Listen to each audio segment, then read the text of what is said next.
Hello friends, आज जो हम क्लास स्टार्ट करने वाले हैं वो है थर्मोडायनामिक्स। और मैं क्लास को स्टार्ट करने से पहले आप लोगों से एक बात कहना चाह रही हूँ कि अगर आपको थोड़ी सी भी वीडियोस अच्छी लगती हो तो एटलीस्ट आप कमेंट में मुझे बताओ कि आपको वीडियोस किस तरीके से लग रही हैं, आपको समझ में आ रहा है या नहीं आ रहा है, और ताकि मुझे समझ में आए कि आप लोगों को समझ में आ रहा है या नहीं आ रहा है। ठीक है, और मेरी स्पीड सही है नहीं है, प्लीज़ आप मुझे कमेंट करके चीज़ें बताएं। ठीक है, उससे मुझे भी अच्छा लगता है और मेरे को भी मोटिवेशन मिलता है। चलो अभी स्टार्ट करते हैं वीडियो। ठीक है, अभी तक थर्मोडायनामिक्स में हमने वर्क पढ़ लिया वो आइडियल के केस में, और उसमें हमने पढ़ लिया रिवर्सिबल इरिवर्सिबल पढ़ लिया है। एडियाबैटिक ट्रांसफॉर्मेशन में भी हम वर्क पढ़ चुके हैं। ठीक है, रिवर्सिबल और इरिवर्सिबल दोनों में, और आइसोथर्मल में भी हम पढ़ चुके हैं। आज हम पढ़ने वाले हैं वर्क ही पढ़ेंगे, लेकिन हम पढ़ेंगे डिटर्मिनेशन ऑफ वर्क। किस में पढ़ेंगे?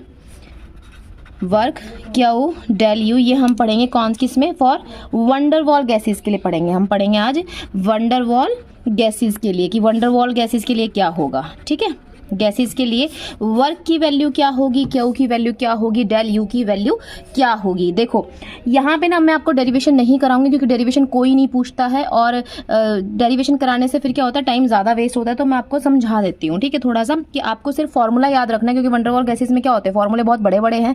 यहाँ पे आपको सिर्फ फॉर्मूला याद रखना है, क्योंकि डायरेक्ट फॉर्मूला पूछ ले जाता है यहाँ पे। ठीक है, एक थोड़ा सा आपको हल्का सा मैं बता देती हूँ। आपने पढ़ा है वर्क क्या होता है, पी एक्सटर्नल हम हमेशा ऐसे निकालते आए हैं, डीवी। ठीक है ना, लेकिन जब वंडरवॉल गैसेस की बात करते हैं, आइडियल गैस में हम क्या बोलते हैं, पी एक्सटर्नल किसके बराबर हो गया, पी इंटरनल के बराबर हो गया, यही पढ़ते हैं। लेकिन फिर वो किसके बराबर हो गया, पी आइडियल के बराबर हो गया। लेकिन अगर हम वंडरवॉल की बात करेंगे तो हम क्या कह देंगे कि पी एक्सटर्नल किसके बराबर हो जाएगा, पी इंटरनल के बराबर, और वो किसके बराबर हो जाएगा, पी वंडरवॉल के बराबर हो जाएगा। ठीक है, मतलब वंडरवॉल में अब जो प्रेशर आएगा उसकी वैल्यू यहाँ आप पुट कर दो और फिर आप वर्क निकाल सकते हो। ठीक है, वंडरवॉल में क्या होती है, प्रेशर में करेक्शन हो जाती है वहाँ पे, और वैल्यू क्या आती है, ये V minus B is equal to RT। ठीक है, ये आती है। अब ये वैल्यू आप इसमें पुट करो, फिर इंटीग्रेशन करके आप इसमें वर्क की वैल्यू निकालो। तो डेरिवेशन नहीं करेंगे, वर्क का जो वैल्यू निकलती है वो मैं डायरेक्ट लिखवाती हूँ, क्योंकि फॉर्मूला आपसे फॉर्मूला ही पूछा जाएगा। ये हम पढ़ रहे हैं किस में पढ़ रहे हैं, रिवर्सिबल के केस में पढ़ रहे हैं, रिवर्सिबल। ठीक है, रिवर्सिबल, और हम इसमें क्या पढ़ रहे हैं, आइसोथर्मल। ठीक है, ये किस में पढ़ रहे हैं, रिवर्सिबल आइसोथर्मल, वंडरवॉल पढ़ रहे हैं वर्क। ठीक है ना, ये वंडरवॉल वर्क है। इसका फॉर्मूला क्या होगा वो आप देखो, फॉर्मूला होगा minus N R T L N V two minus N B. आप इसको पुट करोगे, सॉल्व करोगे, इंटीग्रेशन वगैरह करोगे तो आपके पास यही निकल के आएगा, और आपको यही याद रखना है। ठीक है, V one minus N B, ठीक है, minus N square A 1/V2 minus 1/V1। ठीक है, ये आपके पास क्या हो जाएगा, आपका वर्क का फॉर्मूला हो जाएगा। ठीक है ना, अब देखो वर्क हमने बता दिया, इसके अंदर हमारे पास वर्क क्या आ जाएगा, ये हमारे पास वर्क आ जाएगा फॉर वंडरवॉल गैस के लिए। ठीक है, ठीक है, अब यहाँ पे मैं डेल यू की भी वैल्यू आपको डायरेक्ट लिखवा देती हूँ। जो वैल्यू आएगी वो भी क्या होगी, N square a 1/V1 minus 1/V2। ये है आपकी किसकी, डेल यू की वैल्यू, किसके केस में, आइसोथर्मल के केस में होगी। आइसोथर्मल आपके पास चाहे वो रिवर्सिबल है इरिवर्सिबल है, क्योंकि आपने पीछे पढ़ा है, हमने पढ़ा था जब आइडियल का केस हम पढ़ते थे, हमने क्या पढ़ा था, रिवर्सिबल इरिवर्सिबल में डेल यू की वैल्यू क्या थी, 0 थी। ठीक है, वर्क चेंज हो रहा था। उधर अगर हम दूसरा एडियाबैटिक में पढ़े तब डेल यू की वैल्यू क्या आती है, सेम। तो यहाँ पे चाहे वो रिवर्सिबल का केस हो या इरिवर्सिबल का केस हो, ठीक है, डेल यू की वैल्यू क्या आएगी आपकी, ये आएगी। ठीक है ना, डेल यू की वैल्यू क्या आएगी आपकी, ये आएगी। ठीक है, ये आपको याद रखना है। ये किसकी आ गई आपके पास, वंडरवॉल की आ गई, किसकी आ गई, वंडरवॉल की आ गई। ठीक है, और ये केस कौन सा चल रहा है, आइसोथर्मल केस चल रहा है। Okay, isothermal. ठीक है ना, अब आपसे कोई पूछे बताओ डी क्यू की वैल्यू क्या होगी। देखो अगर आपको वर्क का याद है, ये वैल्यू अगर आपको याद है तो आप डी क्यू की और यू की अपने आप निकाल सकते हो। वह कैसे निकालोगे, देखो आपने क्या पढ़ा है, आपने पढ़ा है फर्स्ट लॉ में, क्या पढ़ा है फर्स्ट लॉ से, क्या पढ़ा है आपने फर्स्ट लॉ से, आपने पढ़ा है क्या था फर्स्ट लॉ में, D Q is equal to del U minus W, ये था आपके पास। ठीक है, अब देखो यहाँ पे अगर आप इसको लिखो, यहाँ पे माइनस डब्ल्यू, इसको ऐसे लिख सकते हो, डी क्यू ये इधर ले आओ माइनस डेल यू, ये निकल के आ गया आपके पास। ठीक है ना, अब आपके पास ये वैल्यू है डब्ल्यू की, इसको आप फर्दर खोल के देखो, इसको माइनस ले लो, यहाँ पे माइनस बाहर, तो माइनस डब्ल्यू, तो ये क्या हो जाएगा, minus N R T L N V two minus N B V one minus N B minus नहीं प्लस हो जाएगा अब यहाँ पे ए, क्योंकि यहाँ पे अगर माइनस कॉमन ले लेते हो और डब्ल्यू को यहाँ पे माइनस लेते हो तो माइनस इधर बाहर आएगा तो प्लस हो जाएगा यहाँ पे, ठीक है। तो यहाँ पे देखो 1/v2 माइनस 1/v1 आपके पास ये चीज़ निकल के आ गई, ठीक है ना। जब आपने क्या किया, इसको इस फॉर्म में लिखा तो आपके पास ये मिल गया, ये माइनस डब्ल्यू अब यहाँ पे लिख लो माइनस डब्ल्यू, फर्स्ट लॉ में क्या आया था minus W is equal to D Q minus W, D Q और डेल यू माइनस का, ठीक है। अब देखो ये तो आपका वर्क पूरा तो ये वर्क है ही, ठीक है। इसमें डी क्यू की वैल्यू क्या होगी, ये जो है आपके पास ये क्या हो जाएगा आपका डी क्यू, ठीक है ना। ये किसकी वैल्यू हो जाएगी, डी क्यू की वैल्यू हो जाएगी आपके पास, और डेल यू की वैल्यू क्या हो जाएगी, ये हो जाएगी, ठीक है। डेल यू की वैल्यू ये हो जाएगी। तो डेल यू आपके पास क्या आ रहा है माइनस, अब ये माइनस इधर ले, minus N square a 1/v2 minus 1/v1, ठीक है। अब यहाँ पे आप बोलोगे यहाँ पे तो प्लस में लिखा हुआ है, लेकिन आप यहाँ पे देखो ना, अगर मैं इसको v1 माइनस v2 करूंगी तो यहाँ से माइनस बाहर आ जाएगा, माइनस माइनस प्लस हो जाएंगे, तो एन स्क्वायर ए 1/v1 माइनस 1/v2 ऐसे भी लिख सकते हो, आपकी मर्जी है। डेल यू की ऐसे भी गिवन हो सकता है पेपर में और इस तरीके से भी गिवन हो सकता है पेपर में, ठीक है। नेक्स्ट करते हैं, एक मिनट, ठीक है। अब हम पढ़ते हैं कि हम इरिवर्सिबल का केस पढ़ते हैं, इरिवर्सिबल, ठीक है। इरिवर्सिबल है हमारे पास, और क्या है हमारे पास आइसोथर्मल है, ठीक है। और कौन सी गैस पढ़ रहे हैं हम, वंडरवॉल गैस पढ़ रहे हैं, वंडरवॉल गैस पढ़ रहे हैं, ठीक है।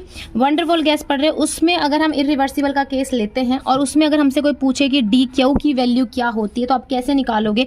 आपको पता है डी क्यू क्या होता है, फॉर्मूला लगाते हो डेल यू माइनस डब्ल्यू, ये फॉर्मूला होता है डी क्यू का, ठीक है। और आप देखो मैंने आपको पीछे पढ़ाया था आइसोथर्मल में, जब भी आप इरिवर्सिबल में लेते हो तो आप क्या लेते हो, माइनस पी एक्सटर्नल डीवी, और आप इसको कैसे खोलते हो, माइनस पी एक्सटर्नल, और इसको क्या करते हो v2 माइनस v1, यही करते हो वर्क में। और जब यहाँ पे क्या होता है, क्योंकि यहाँ पे अब जो P एक्सटर्नल है वो P2, इसको आप ऐसे भी लिख सकते हो P2 V2 माइनस V1, और यहाँ पे कौन सी गैस ले रहे हैं हम, वंडरवॉल गैस ले रहे हैं। उसकी अगर इसका प्रेशर की वो जो वैल्यू जो मैंने पीछे लिखवाई, अगर आप पुट करते हो और पूरा सॉल्व करते हो तो आपके पास क्या निकलता है वो मैंने यहाँ लिखवाती हूँ, ठीक है। देखो आपको क्या पता है, ये आपको डी क्यू की वैल्यू पूछे, डेल यू जो होता है मैंने क्या बोला वो सब में सेम होता है, चाहे वो रिवर्सिबल हो चाहे वो इरिवर्सिबल। आइसोथर्मल की बात कर रही हूँ यहाँ पे, तो पुट करो इसकी वैल्यू, किसकी वैल्यू, डेल यू की वैल्यू पुट कर दो, minus N square a 1/v2, क्योंकि माइनस इसलिए आया क्योंकि मैंने 1/v2 लिया है, माइनस 1/v1, ठीक है, क्योंकि v2 मैंने पहले ले लिया इसलिए माइनस बाहर आएगा, ठीक है। अच्छा ये आपके पास आ गया, डेल यू की वैल्यू आ गई आपके पास।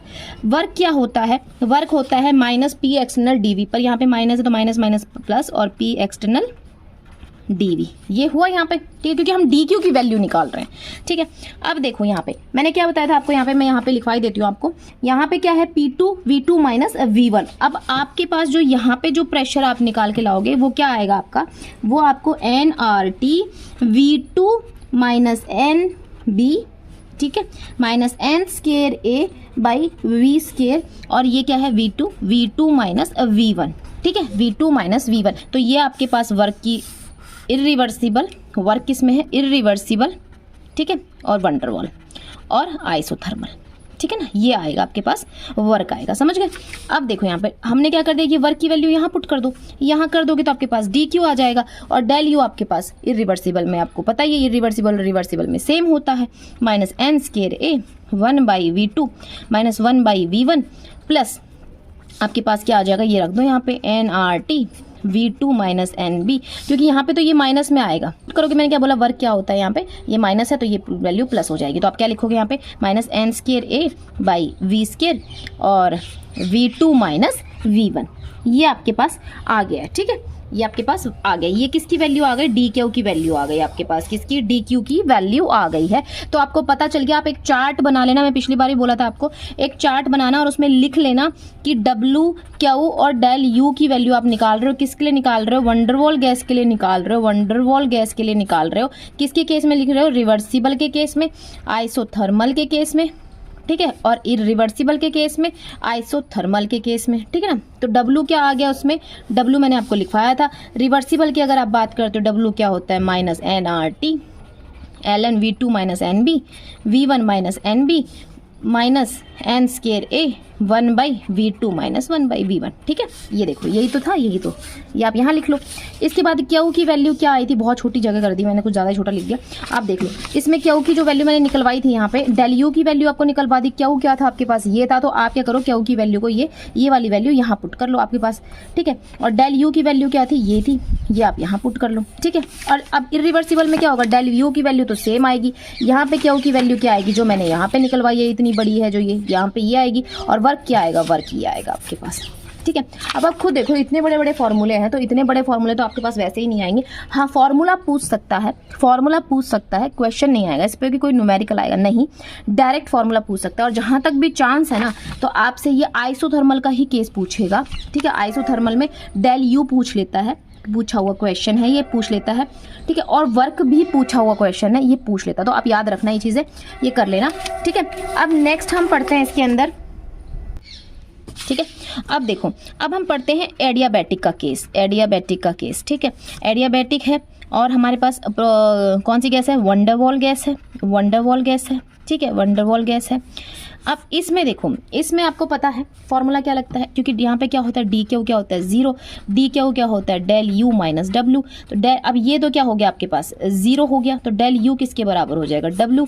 ठीक है, और डेल यू क्या होता है, हमने पिछली बार पढ़ा था, CV T2 minus T1, CV DT लिख दो उसको, और T2 माइनस T1 आप इस तरीके से कर लेते हो। ठीक है, अब यहाँ पे जैसे अब मैं आपको लिखवा देती हूँ डेल यू की वैल्यू क्या होती है, क्योंकि डेरिवेशन नहीं निकलवाऊंगी, बहुत बड़ी होती है। ठीक है, बार बार रिपीट कर रही हूँ, एन CV, ठीक है, T2 माइनस T1, ये तो आपने पीछे भी पढ़ा है एन मोल्स के लिए। ठीक है, इतना तो वो हो गया, प्लस अब आप क्या कर दोगे, जो आपने इसमें वैल्यू निकाली थी n²a, और आप क्या कर दोगे 1/v1 माइनस 1/v2। देखो ये तो आपने पढ़ा था, पीछे पढ़ा था इस थर्मल में, डेल यू की वैल्यू क्या निकलती थी, एडियाबैटिक में इतना निकलती थी, और ये वैल्यू आपने देखा था अभी मैंने निकलवाई थी यहाँ पे। ठीक है ना, वो दोनों को प्लस कर दो तो आपकी वो कंबाइंड डेल यू वैल्यू आ जाएगी इसके अंदर। मतलब मैं याद करने का तरीका बता रही हूँ, ठीक है ना, याद करने का तरीका बता रही हूँ कि एडियाबैटिक में वंडरवॉल गैस है तो डेल यू की वैल्यू क्या होगी, और जहाँ तक है इसमें डेल यू ही पूछा जाता है।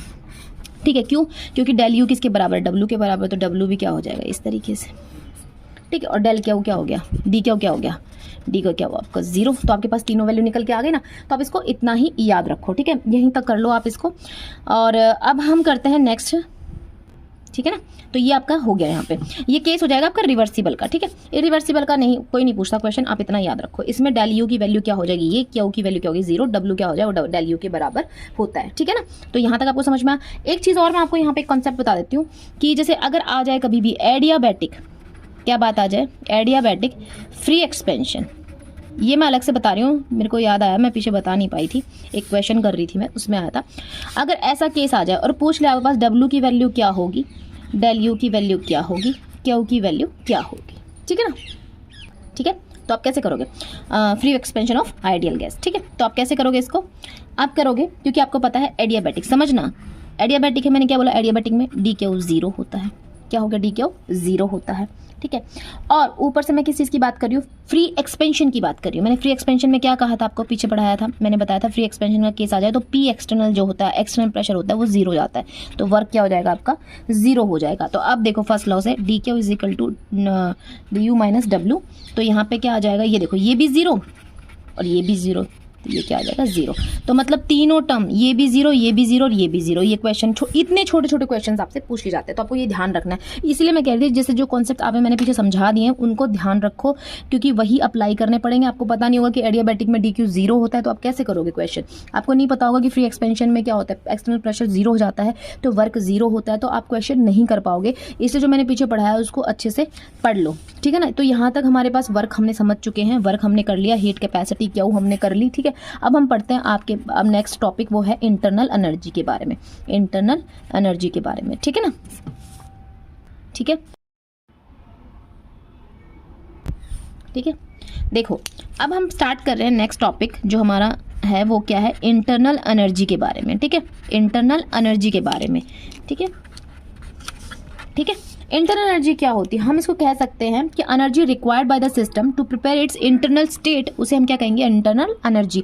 हम कह सकते हैं इंटरनल एनर्जी क्या होती है, समेशन होता है, समेशन होता है, summation of kinetic energy plus potential energy, दोनों का सम होता है इंटरनल एनर्जी। अगर हम इसको डिफाइन करना चाहें on the basis of kinetic theory of gases, तो क्या हो गया, काइनेटिक थ्योरी ऑफ गैसेस के बेसिस पे अगर हम बताना चाहें कि व्हाट इज इंटरनल एनर्जी, तो हम कहेंगे कि जो डिग्री ऑफ फ्रीडम जो है एनर्जी कंट्रीब्यूट करते हैं, हम कह देंगे energy contribute by the total degree of freedom for a system, वो किस फॉर्म में स्टोर होती जाके इंटरनल एनर्जी के फॉर्म में स्टोर होती है। मैं लिखवा देती हूँ आपको कि energy contributed by total degree of freedom, ठीक है, फॉर सिस्टम, वो किस फॉर्म में स्टोर होती है, वो हमेशा स्टोर होती है किस फॉर्म में, store in the form of internal energy, ठीक है, इंटरनल एनर्जी के फॉर्म में स्टोर होती है। ये किससे हम बता रहे हैं, according to kinetic theory of gases के बेसिस पे बता रहे हैं। देखो डी क्या होता है, अगर हीट जब जीरो हो जाती है, देखो ये फॉर्मूला है हमारे पास, ये फॉर्मूला है। देखो अगर आपके पास जो हीट ट्रांसफर, जो हम सिस्टम को हीट ट्रांसफर हो रही है, अगर वो हीट ट्रांसफर आपके पास क्या हो जाए, हीट ट्रांसफर अगर जीरो हो जाए, क्या हो जाए, जीरो हो जाए, तो क्या हो जाएगा आपके पास, ये जीरो हो जाएगा तो डेल यू किसके बराबर हो जाएगा, डब्ल्यू, ठीक है, क्या हो जाएगा, डब्ल्यू के बराबर। हीट ट्रांसफर जीरो हो जाएगी तो जो आप वर्क कर रहे हो वो किस वजह से कर रहे हो, आप इंटरनल एनर्जी, कौन सी एनर्जी यूज कर रहे हो उसके अंदर, इंटरनल एनर्जी। तो जिस एनर्जी से आप काम करोगे वो कौन सी एनर्जी हो जाएगी, इंटरनल एनर्जी हो जाएगी, क्योंकि इंटरनल एनर्जी किसके बराबर हो गई, डब्ल्यू के बराबर हो गई। तो जो भी आप काम करोगे वो किस एनर्जी से करोगे, वो इंटरनल एनर्जी से करोगे। जब आपके पास क्या हो जाएगा, हीट ट्रांसफर क्या हो जाएगी आपकी, जीरो हो जाएगी, ठीक है। तो हीट ट्रांसफर जीरो, तो then energy available for doing work is internal energy. देखो क्या बन गया यहाँ से कि अगर हीट ट्रांसफर ऐसे भी आ सकता है, if heat transfer is zero, अगर हीट ट्रांसफर जीरो हो जाएगी, ठीक है, देन एनर्जी अवेलेबल, अब उसके दौरान एनर्जी जो अवेलेबल होगी वो कौन सी एनर्जी अवेलेबल होगी, वो आपके पास होगी काम करने के लिए, कौन सी एनर्जी होगी, फॉर डूइंग वर्क, वो कौन सी होगी, वो होगी आपकी इंटरनल एनर्जी होगी, ठीक है ना, वो क्या हो जाएगी, इंटरनल एनर्जी हो जाएगी, ठीक है। तो जैसे हमने वर्क के फीचर्स पढ़े थे, ऐसे हम क्या करेंगे, अब इसके भी फीचर पढ़ेंगे। पहला फीचर क्या है कि हम कहेंगे कि जो इंटरनल एनर्जी होती है ना, इंटरनल एनर्जी, ठीक है, ये क्या होता है, एक्सटेंसिव इन नेचर होती है। मैं पीछे एक्सटेंसिव इंटेंसिव पढ़ाया था, मैंने बता दिया था, ठीक है।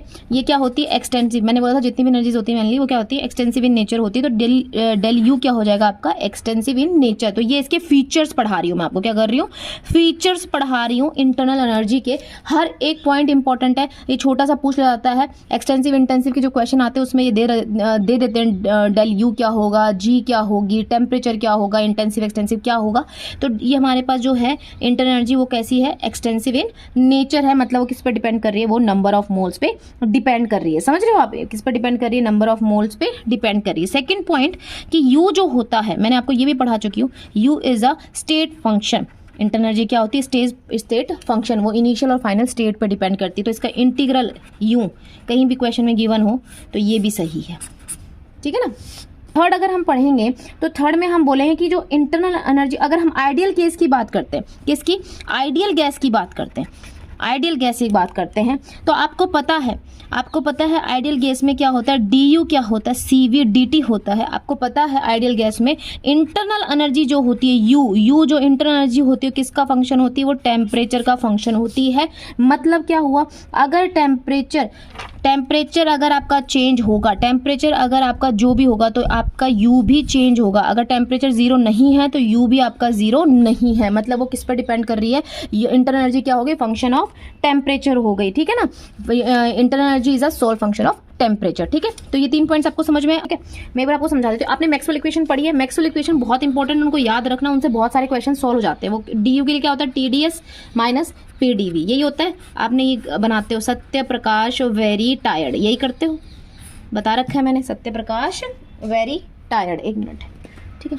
यहाँ पे HGAU, ठीक है। तो आप क्या निकालते डी यू, तो आपने क्या किया था, मैंने बताया था DS DV, और इनके DS की तरफ सामने क्या है, T है, तो T आ जाएगा, P के सामने क्या है, V, और ये जो एरो है P से दूर जा रहा है, V की तरफ आ रहा है, तो V की तरफ आ रहा है तो माइनस, ठीक है।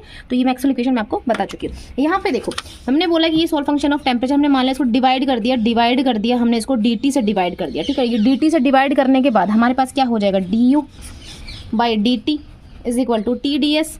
Upon D T minus P D V by D T. ठीक है, ये आपके पास यूँ आ गया। ठीक है, अब देखो, ये देखो यहाँ पे क्या हो जाएगा। अब यहाँ पे अगर हम लिखे कांस्टेंट वॉल्यूम है, हमने क्या कह दिया, वॉल्यूम क्या है, कांस्टेंट है वॉल्यूम, तो dv क्या हो जाएगा आपके पास, 0। तो आपके पास ये क्या हो जाएगा, 0। तो आपके पास क्या आ गया, du by D T at constant volume is equal to T ds by D T at constant volume और p, और ये इसके साथ मल्टीप्लाई करो 0, तो ये पूरा 0 हो जाएगा। ठीक है, अब आपके पास एक मिनट, ठीक है, आपके पास ये आ गया। ठीक है, अब आप ध्यान से देखो, यहाँ पे है आपके पास, एक मिनट देखो, ये आपके पास आ गया। अब इसको आप कैसे लिख सकते हो, अब देखो आपने लिखा, अब आपके पास ये आ गया, ये इज इक्वल टू टी। ठीक है, ये आ गया। ठीक है, अब आपने पीछे पढ़ा था क्या होता है CV, जो आपने पढ़ा था, आपने हीट कैपेसिटी में पढ़ा था, आपके पास CV क्या, C क्या होता है, C होता है आपके पास dQ बाई डी टी। ये मैंने पढ़ाया था, मैंने बोला dQ को लिख दो, TDS लिखो, ये बताया था मैंने। ठीक है, ये भी आप लिख दो इसको। तो यहाँ से आप क्या लिख सकते हो इसको, CV इज इक्वल टू आपके पास क्या आ गया, T करली टी एट कांस्टेंट वॉल्यूम अगर कांस्टेंट हो जाए तो आपके पास ये आ जाएगा। इस तरीके से लिखा, ये भी मैं पीछे बता चुकी हूँ। यहाँ पे क्या रख दो, यहाँ पे रख दो CV, और ये क्या आ जाएगा आपके पास इज इक्वल। ठीक है, ये आपके पास निकल के आ गया। इससे फायदा पता है कि अगर कोई आपसे पूछे U और T में चेंज हो रहा है, तो जो ग्राफ आएगा, जो स्लोप आएगा, वो उसकी वैल्यू क्या आएगी, तो आपको पता है U और T में जो चेंज आएगा वो स्लोप की वैल्यू क्या आएगी, CV आएगी। तो आप बोल दोगे CV। इस तरीके से क्वेश्चन आते हैं, इसीलिए मैं कह रही हूँ मैक्सवेल इक्वेशन याद रखना। ठीक है ना, तो इस तरीके से पूछ लेते, तो ये जो स्लोप होगा इसकी वैल्यू क्या होगी, CV होगी। समझ रहे हो। ठीक है, तो यहाँ पे मैं आपको क्या बताना चाह रही थी, मैंने आपको बोला था कि जो आपके पास इंटरनल एनर्जी है आइडियल के केस में, वो क्या होता है, सोल फंक्शन होता है टेम्परेचर का। ठीक है ना, तो यहाँ पे देखो, अगर हमने ये तो देखा था हमने U और T का चेंज, किसका देखा, U और T का चेंज, क्योंकि हमने देखो U पढ़ा था du n CV dt।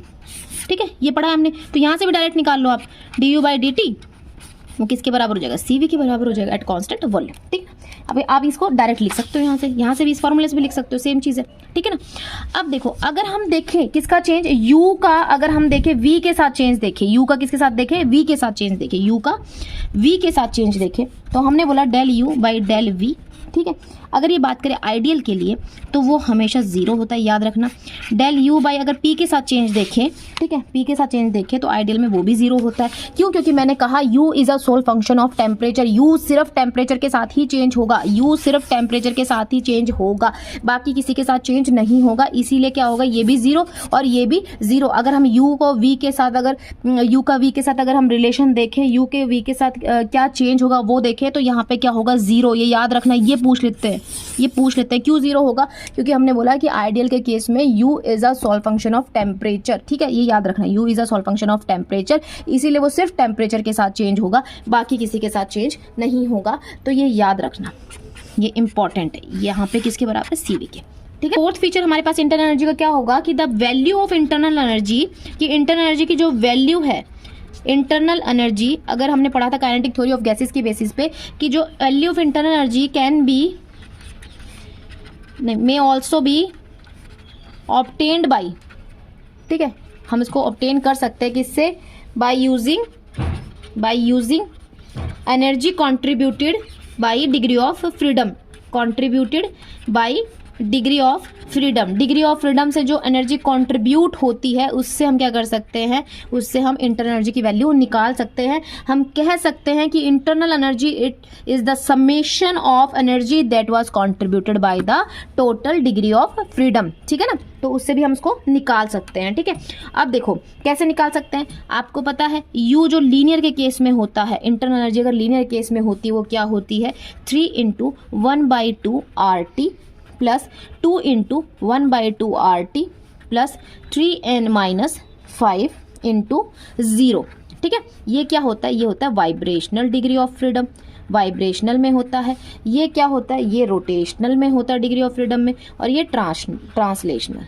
ठीक है, ठीक है, अब देखो इसका मतलब, अब यहाँ पे देखो ये हो गया लीनियर का केस, हो गया। अब अगर हम U बात करते हैं, ये तो हो गया लो टेम्परेचर पे, और U लीनियर की बात करें, अगर हाई टेम्परेचर पे अगर आपसे आपके पूछे कि उसकी एनर्जी कैसे निकालोगे, तो आप करोगे 3 into 1/2 RT plus 2 into 1/2 RT plus 3n-5 into RT। तो मतलब उस टाइम वाइब्रेशनल वाला भी कंट्रीब्यूट करेगा इंटरनल एनर्जी और लो टेम्परेचर के केस में और ये हाई टेम्परेचर के केस में। ठीक है, तो देखो चलो मैं थोड़ा सा आपको डिग्री ऑफ फ्रीडम बता देती हूँ। देखो डिग्री ऑफ फ्रीडम, ठीक है, डिग्री ऑफ फ्रीडम होता क्या है ये आपको मैं बता देती हूँ एक बार। ठीक है, डिग्री ऑफ फ्रीडम हम क्या करते हैं, हम एक तरह से हम बोल सकते हैं कि फ्रीडम ऑफ मूवमेंट ऑफ किसकी, एटम्स की मॉलिक्यूल में, कि मॉलिक्यूल में जो एटम मूव कर रहे हैं उनका जो फ्रीडम होता है, किस तरीके से वो फ्रीली मूव कर रहे हैं, वो 3 तरह से हम बता सकते हैं। 3 type of degree of freedom हम कह सकते हैं। एक हम पढ़ते हैं ट्रांसलेशनल, ये मैं आपको अलग से बता रही हूँ, अगर आपको ये नहीं समझ में आ रहा किस तरीके से करना है, अदरवाइज ये फीचर में मैं नहीं है, ये अलग से आपको कॉन्सेप्ट समझा रही हूँ कि डिग्री ऑफ फ्रीडम कैसे करते हो। ट्रांसलेशन के केस में एक ट्रांसलेशनल डिग्री ऑफ फ्रीडम होता है, रोटेशनल की बात करते हैं, ठीक है, वाइब्रेशनल की बात करते हैं, वाइब्रेशनल की बात करेंगे और हम करेंगे इलेक्ट्रॉनिक डिग्री ऑफ फ्रीडम। ठीक है, ठीक है, देखो ट्रांसलेशन हर किसी में होगा, हमेशा एग्जिस्ट करेगा, हमेशा कंट्रीब्यूट करेगा ये, ठीक है ना, हमेशा कंट्रीब्यूट करेगा। रोटेशनल की बात करेंगे, ये भी हमेशा कंट्रीब्यूट करेगा। वाइब्रेशन की बात करेंगे तो आपने वाइब्रेशन में देखा ना, अभी देखो वाइब्रेशन क्या कर रहा है, अगर ये लो टेम्परेचर की बात करेंगे और एक ये हाई टेम्परेचर पे बात करेंगे, तो लो टेम्परेचर के अंदर हम बोलेंगे कि ये कंट्रीब्यूट नहीं करता है, हाई टेम्परेचर में ये करेगा, कंट्रीब्यूट करेगा। ठीक है, अगर इलेक्ट्रॉनिक की बात करेंगे तो ये कभी भी एग्जिस्ट नहीं करता और ना ही ये कोई कंट्रीब्यूशन शो करता है, नॉट कंट्रीब्यूट। ठीक है, नॉट कंट्रीब्यूट, ठीक है ना। यहाँ पे अगर वैल्यू दी जाए तो डेल ई क्या होती है, हमेशा KT से कम होती है। अगर काइनेटिक थ्योरी ऑफ गैसेस आप पढ़ते हो तो उसमें पूरा है, यहाँ पे मैं बता रही हूँ ये ऐसे होता है। इसीलिए क्या होता है, यहाँ पे ट्रांसलेशन जो होता है हमेशा एग्जिस्ट करता है और कंट्रीब्यूट करता है। यहाँ पे भी क्या होता है, यहाँ पे 2 केसेस में यहाँ पे क्या होता है, ये ज्यादा हो जाती है KT से, ठीक है, इसीलिए नहीं एग्जिस्ट करता है। और यहाँ पे क्या होता है, ये डेल ई, कई बार ये सिर्फ आपको ये सिंबल में पूछ सकते हैं इस तरीके से देके, ठीक है, यहाँ पे ये नॉट एग्जिस्ट बिकॉज ये बहुत ज्यादा बड़ी हो जाती है वैल्यू। ठीक है, ठीक है, ठीक है, ये आपको समझ में आया।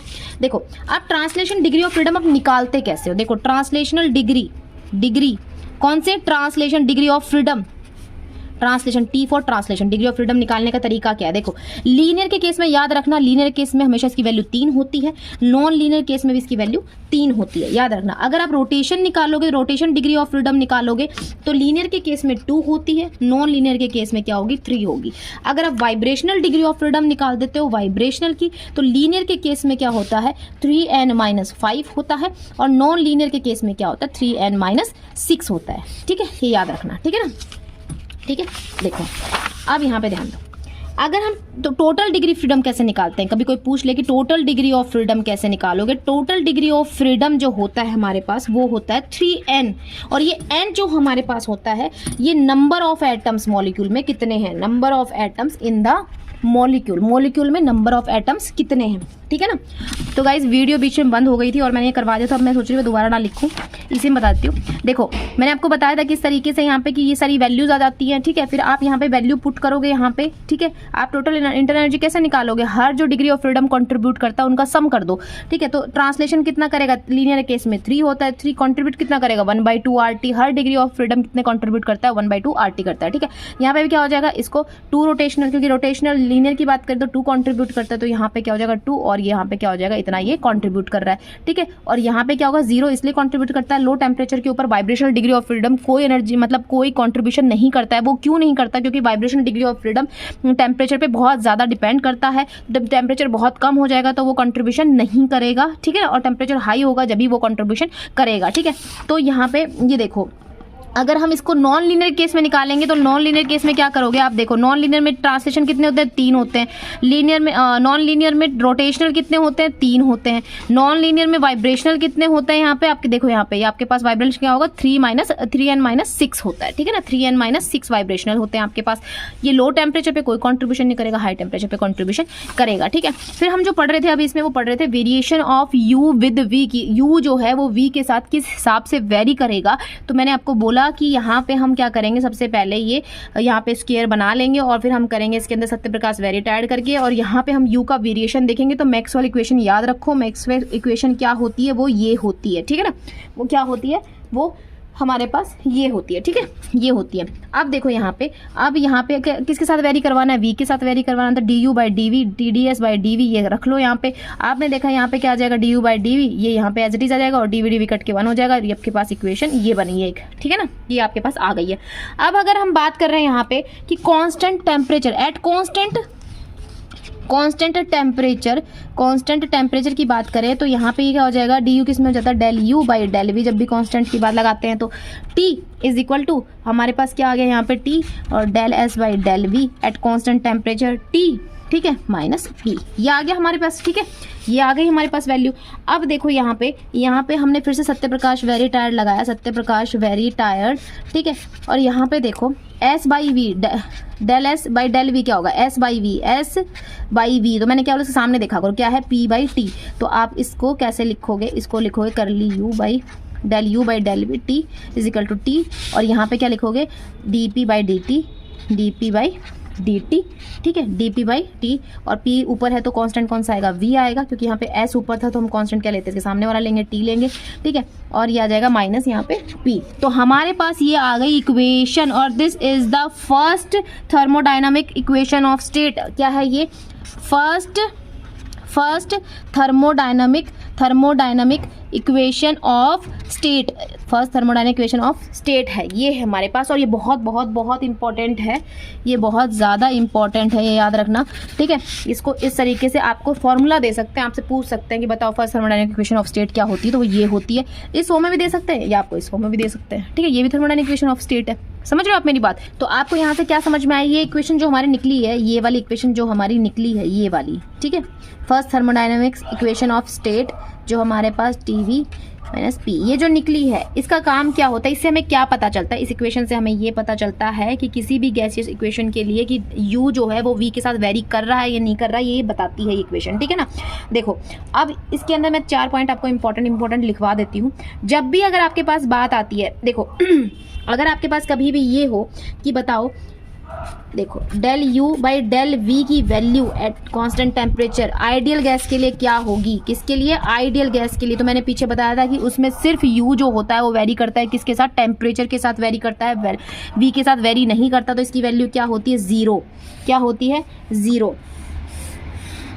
ठीक है ना, क्या होगी यहाँ पे, ज़ीरो। अगर मैं ये बात करूँ कि ये जो है यहाँ पे इसी से निकलती है सब चीज़ें, del U by del V की बात करूँ, ठीक है, किसके लिए हम बात कर रहे हैं, अगर वंडरवॉल गैस के लिए बात करते हैं, किसकी, वंडरवॉल गैस के लिए अगर हम बात करते हैं, ठीक है, वंडरवॉल गैस के लिए अगर हम बात करते हैं तो वंडरवॉल गैस के लिए इसकी वैल्यू क्या होती है, वंडरवॉल गैस के लिए हमारे पास क्या होती है, फॉर्मूला क्या है हमारे पास, P plus A by V square, V minus B is equal to R T, ये होती है वंडरवॉल, ठीक है। इसके लिए हमारे पास इसकी वैल्यू क्या होगी, इसकी वैल्यू हो जाएगी हमारे पास A by V square, A by V square, ये याद रखना क्या हो जाएगी, A बाई वी स्केयर। अगर हम बात करें n मोल की, ये तो 1 मोल के लिए हो गई, 1 मोल की, अगर n मोल की पूछी जाए तो आप क्या करोगे, आप इसको लिखोगे इस तरीके से n square A by V, ठीक है।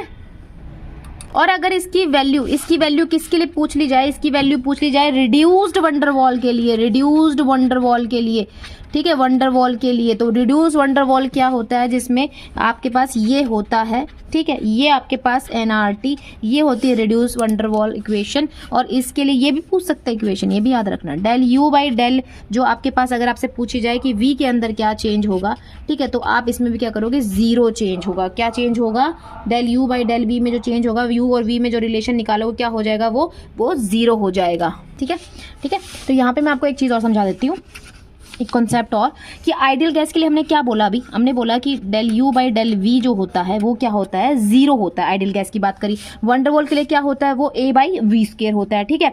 ये देखो अब जब हम पढ़ते हैं किसमें, गैसियस स्टेट के चैप्टर में हमने पढ़ा था, वहाँ पे हमने क्या पढ़ा था गैसियस स्टेट के चैप्टर में, कि PV is equal to NRT होता है, आइडियल गैस के लिए होता है, ठीक है। जब इसमें क्या होता है, जब वंडरवॉल की बात की जाती है तो उस टाइम क्या होता है, इसमें 2 वैल्यूज में करेक्शन होता है, ठीक है, 2 वैल्यूज में क्या होता है, करेक्शन, एक में प्रेशर में करेक्शन होता है, कुछ ना कुछ ऐड, प्रेशर जो है उसमें वैल्यू जो है ऐड होती है, ठीक है। एक आपके पास क्या होता है, वॉल्यूम में करेक्शन होता है, ठीक है, वॉल्यूम में करेक्शन होता है। और हमारी इक्वेशन क्या होती है, PV is equal to NRT जो होती है वो इस तरीके से हो जाती है, ठीक है ना। अब देखो यहाँ पे जो हमने माना कि प्रेशर में जो इंटरनल, ये दिस इज इंटरनल प्रेशर, इसमें जो आप कहोगे कि जो वेरिएशन होगा, जो चेंज होगा वो क्या हो जाएगा, P plus A by V square, ये चेंज हुआ, ये हुआ, ठीक है ना। हमने वंडरवॉल की इक्वेशन क्या पढ़ते हैं, हमने वंडरवॉल की इक्वेशन यही तो पढ़ी। ये देखो मैंने क्या बोला था, प्रेशर और वॉल्यूम दोनों में करेक्शन हो जाता है, ठीक है। तो यहाँ पे जो वॉल्यूम है इसमें हम क्या लिखेंगे, V minus B equal to RT। जो ये वॉल्यूम है ये हो जाएगी एक्सक्लूडेड वॉल्यूम, बोल देंगे इसको एक्सक्लूडेड वॉल्यूम। और जो यहाँ पे ये प्रेशर है इसको हम बोल देंगे इंटरनल प्रेशर बोल देंगे, ठीक है ना। देखो ठीक है, तो आपके पास ये आया, ठीक है। तो आपने देखा ये चीज। अब यहाँ पे देखो अगर PV is equal to RT है, ठीक है, PV इज इक्वल टू क्या है, हमने आइडियल में क्या पढ़ा, PV is equal to RT है, ठीक है।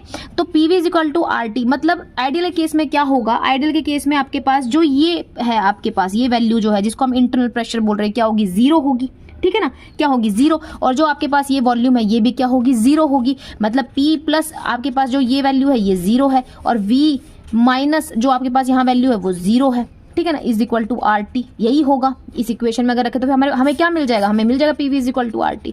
अगर इसको हम ऐसे लिख रहे हैं, इसको ऐसे लिख रहे हैं तो कुछ गलत तो है नहीं, क्योंकि हमें इसमें फाइनली मिल क्या रहा है, PV is equal to RT। पर मैं यहाँ पे समझाने की कोशिश कर रही हूँ आपको कि ये जो प्रेशर है, ये जो इंटरनल प्रेशर है, ये आइडियल के केस में क्या होगा, 0 है, तभी इसकी इक्वेशन ये होती है। तो याद रखना जो इंटरनल प्रेशर होता है वो आइडियल के केस में क्या होता है, 0 होता है इंटरनल प्रेशर। और अगर वंडरवॉल में पूछ लिया जाए तो वंडरवॉल में जो इंटरनल प्रेशर होता है, इंटरनल प्रेशर जो होता है वंडरवॉल में, ठीक है, वो क्या होता है, वो होता है A/V स्क्वायर। ये हमारा इंटरनल प्रेशर होता है किसमें, वंडरवॉल में, ठीक है ना, ये हमारा इंटरनल प्रेशर होता है, ठीक है। अब देखो, अब जब हम बात करते हैं गैसीय स्टेट में, तो गैसीय स्टेट में जो वैल्यू आती है, देखो जो वैल्यू आइडियल गैस के केस में इंटरनल प्रेशर गैसीय स्टेट में आती है, ठीक है, वही वैल्यू अगर हम देखें तो वो आइडियल के केस में भी आती है और वंडरवॉल के केस में आती है, सेम वैल्यू आती है यहाँ पे। ये देखो यहाँ पे आपने देखा गैसीय स्टेट में क्या हो रहा है, आइडियल की वैल्यू 0 है और वंडरवॉल की वैल्यू क्या है, P जो इंटरनल प्रेशर है उसकी वैल्यू क्या है, A/V स्क्वायर। ये सेम वैल्यू किस में आती है, ये तो गैस में गैसीय स्टेट वाले चैप्टर में पढ़ा है हमने, और यही सेम वैल्यू किस में आती है, थर्मोडायनामिक्स में आती है, थर्मोडायनामिक्स में। और थर्मोडायनामिक्स में सेम वैल्यू कौन दे रहा है, आपने देखा अभी यहाँ पे, ये देखो ये दे रहा है, ठीक है, del U by del V। और कांस्टेंट टेम्परेचर ये क्या हो रहा है, 0 हो रहा है, किसके लिए, आइडियल के लिए हो रहा है, ठीक है। और आपने देखा यही जो है A/V स्क्वायर हो रहा है, ये वाला आपने यहाँ पे देखा, ये किसके लिए हो रहा है, वंडरवॉल के लिए हो रहा है। और सेम हमने यहाँ पे देखा इंटरनल प्रेशर क्या है, 0 आइडियल के लिए, और वंडरवॉल के लिए क्या है, A/V स्क्वायर है, ठीक है ना। अब देखो समझना यहाँ पे, ये जो है हमारे पास ये क्या है, एनर्जी है हमारे पास, ठीक है, ये क्या है हमारे पास, ये वॉल्यूम है, ठीक है ना, ये क्या है एनर्जी और ये क्या है वॉल्यूम। एनर्जी क्या होती है, एक तरह से कैपेसिटी टू डू वर्क, तो वर्क अपॉन वॉल्यूम, ठीक है। और वर्क क्या होता है, जो PV ग्राफ में हम पढ़ते हैं वो वर्क आता है, वॉल्यूम, वॉल्यूम से वॉल्यूम कट गया, P प्रेशर। मतलब ये क्या हो गया, ये किसके बराबर हो गया, ये प्रेशर के बराबर हो गया। तो हम कह सकते हैं यहाँ पे मैथमेटिकली और डायमेंशनली जो वैल्यू है वो किसके बराबर आ रही है, इसकी वो सिमिलर वैल्यू आ रही है, इसकी किसकी जैसी आ रही है, इसकी वैल्यू जो हमने यहाँ पे गैसीय स्टेट में इंटरनल प्रेशर की वैल्यू पढ़ी थी, वही वैल्यू क्या आ रही है, इसकी आ रही है। इसीलिए थर्मोडायनेमिक्स में हम del U by del V, ये V है एट कांस्टेंट टेम्परेचर, इसको भी हम क्या कह देते हैं, इसको ये किसकी क्या बोलते हैं, ये इंटरनल प्रेशर के बराबर है, ठीक है, इंटरनल प्रेशर के बराबर है, ठीक है, इंटरनल प्रेशर के बराबर है। और थर्मोडायनामिक्स में हम इसको किससे रिप्रेजेंट करते हैं, फाई T से, ठीक है, पाई T से हम इसको रिप्रेजेंट करते हैं। यहाँ पे हम P से रिप्रेजेंट करते हैं, यहाँ पे हम पाई T से रिप्रेजेंट करते हैं। तो आपसे अगर कोई बोले कि इंटरनल प्रेशर की वैल्यू बताओ किसके बराबर है आइडियल के लिए, तो वो 0 है और इसमें A/V स्क्वायर है। अभी मैंने आपको क्या कराया, आप इसको लिख सकते हो कैसे, देखो आप इसको कंबाइंड लिखवा देती हूँ एक बार आपको, dV eight constant temperature T वो किसके बराबर हो गया, पाई T के बराबर। और इसकी वैल्यू, इसी को हम क्या बोले, थर्मोडायनेमिक्स इक्वेशन ऑफ स्टेट क्या वैल्यू थी, dP by del T volume P, ठीक है, ये हमारे पास वैल्यू आ गई, ये आ गई वैल्यू। अब देखो मैंने आपको क्या बताया, यही तो आपको समझाया था यहाँ पे, इसको आप ऐसे भी लिख सकते हो, phi T equal to 0 for ideal, भाई यही तो था, ये किसके बराबर है, 0 फॉर आइडियल, ठीक है। अब पाई T वंडरवॉल के लिए क्या हो जाएगा, A/V स्क्वायर, ठीक है, ये फॉर 1 मोल, और पाई T वंडरवॉल के लिए ही फॉर n मोल के लिए क्या हो जाएगा, n मोल के लिए n स्क्वायर A/V, ठीक है, क्या हो जाएगा, n square A/V square, sorry V square, यहाँ पे मैंने V स्क्वायर नहीं लिखा, V स्क्वायर, ठीक है। तो n स्क्वायर A/V स्क्वायर, ये किसके लिए हो जाएगा, n मोल के लिए हो जाएगा, ठीक है ना, किसके लिए हो जाएगा, n मोल के लिए हो जाएगा यहाँ पे। तो आपको ये समझ में आ गया, 5th फीचर जो मैंने आपको पढ़ाया समझ में आ गया, क्योंकि ये याद रखना, ये पूछ लेते हैं छोटी छोटी चीज़ें, ये ऐसे भी दे सकते हैं, ऐसे भी पूछ सकते हैं, और इसको इस फॉर्म में भी पूछ सकते हैं, ठीक है ना। ये क्या होता है आपका इंटरनल प्रेशर। अब जो हम नेक्स्ट फीचर पढ़ेंगे इंटरनल एनर्जी का, नेक्स्ट फीचर वो क्या होगा कि इंटरनल एनर्जी ठीक है। इंटरनल एनर्जी क्या होता है?